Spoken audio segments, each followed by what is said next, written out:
Donc on est toujours au château de Maison Lafitte, donc je rappelle, château du XVIIe siècle.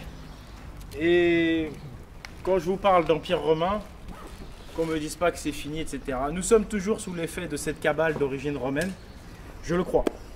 Regardez ces deux types là. On a deux types qui sont assis là, comme ça. Alors ils ne s'embêtent pas, ils sont assis sur un bélier, sur un agneau. Et regardez la forme en fait de leurs jambes. Ce sont des pattes. Et là, on a une queue.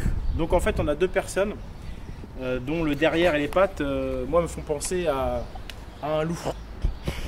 Pour moi, c'est ni plus ni moins que Romulus et Rémus.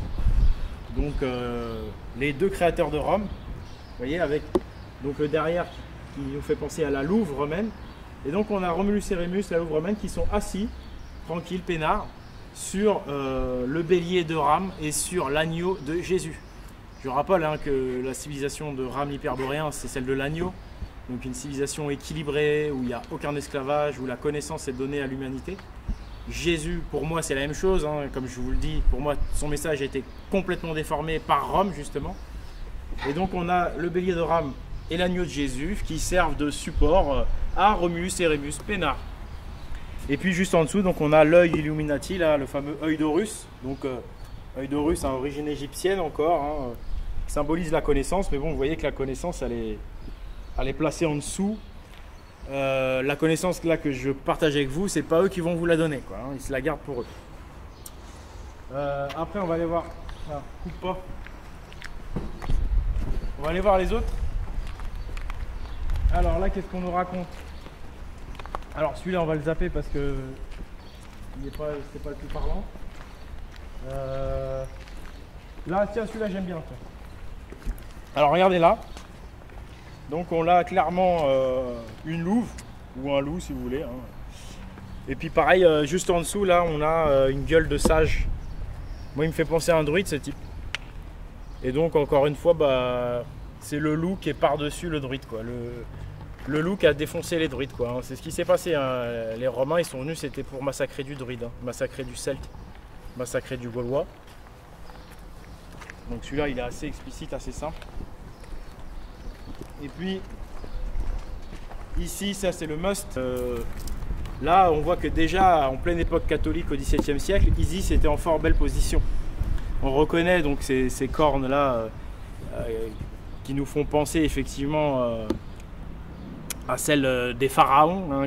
Je rappelle que les pharaons se faisaient passer pour les héritiers de Rame. C'est pour ça qu'ils s'appelaient les rats.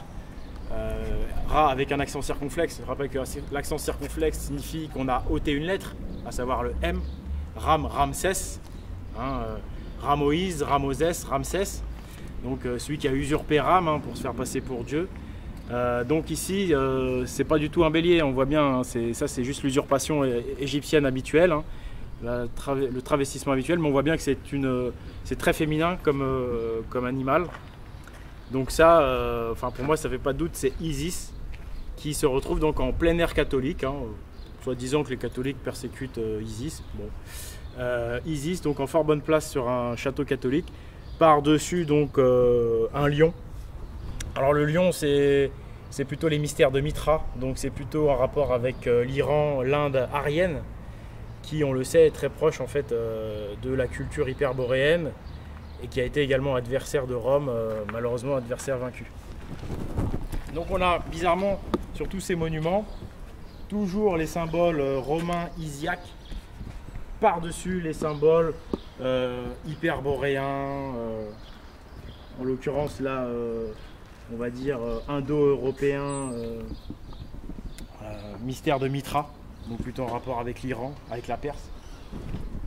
On a cette opposition donc, entre deux forces devenues occultes, puisque la force au début ramaïque n'était pas elle occulte. Je rappelle que c'est les gagnants qui ont décidé de gouverner dans l'ombre. Mais on a quand même ces deux puissances qui s'affrontent devant nos yeux, dans des tas de symboles, mais il faut les comprendre.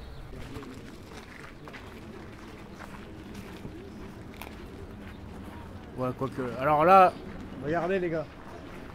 Donc là, au-dessus, il y a les licornes. Donc la licorne, la corne en fait qui est au milieu de sa tête, ça symbolise quoi? Ça symbolise en fait l'éveil de la glande pinéale. la glande qui permet de voir ce qu'on ne peut pas voir actuellement, quoi.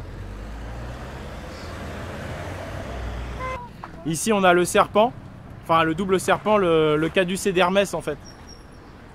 Donc ça tout ça en fait c'est lié à l'initiation, enfin à l'élévation pardon, et à l'éveil en fait de tous tes chakras et à l'éveil de la glande pinéale. En fait les deux serpents qui remontent comme ça autour de cette droite, c'est l'énergie Kundalini qui remonte le long de ta colonne vertébrale. Et c'est en faisant remonter cette énergie Kundalini le long de ta colonne que tu vas parvenir à stimuler la glande pinéale qui est au milieu de ton cerveau. Et c'est ce que démontre en fait la licorne, c'est ce que signifie la corne de la licorne. Après ici, on a des pommes de pin. Donc la pomme de pin, c'est clairement la glande pinéale. Tout comme l'œil d'Horus d'ailleurs, qui est une glande pinéale coupée en deux. Donc là, la pomme de pin symbolise la glande pinéale, donc ce sixième sens, on va dire, endormi, ce sixième sens qu'il faut réveiller, qui permet d'accéder donc à d'autres vues. Et vous voyez que juste en dessous de la pomme de pin, on a une lance. Donc là, clairement, ça signifie qu'il faut que la lance perce la pomme de pin pour atteindre l'éveil spirituel. Et donc en fait c'est encore une autre façon de montrer cette fameuse énergie Kundalini, tout à l'heure représentée par le double serpent, le caducée d'Hermès comme ça. Bah là c'est la même chose, là. On nous parle vraiment d'élévation de la conscience. Et voilà, après c'est que ça, c'est des lances.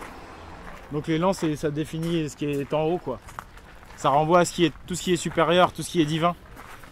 Là encore la glande pinéale, on va dire la pomme de pin, avec juste en dessous la fameuse flèche qui est là pour justement quand on dit persévérer, c'est-à-dire si vous percez vous verrez. Persévérer, ça vient de là le mot persévérer, c'est-à-dire que si tu perces la pomme de pin avec ta lance, tu vas voir. Percevoir, ça vient de là, perce, voir. Donc en fait c'est parce que l'effet de l'énergie Kundalini, quand il remonte le long de ta colonne et qu'il arrive comme ça, au début, quand ça arrive, il paraît que c'est assez violent. Tu as l'impression qu'on te l'a percé ta glande pinéale, mais en fait, on n'a fait que te la réveiller.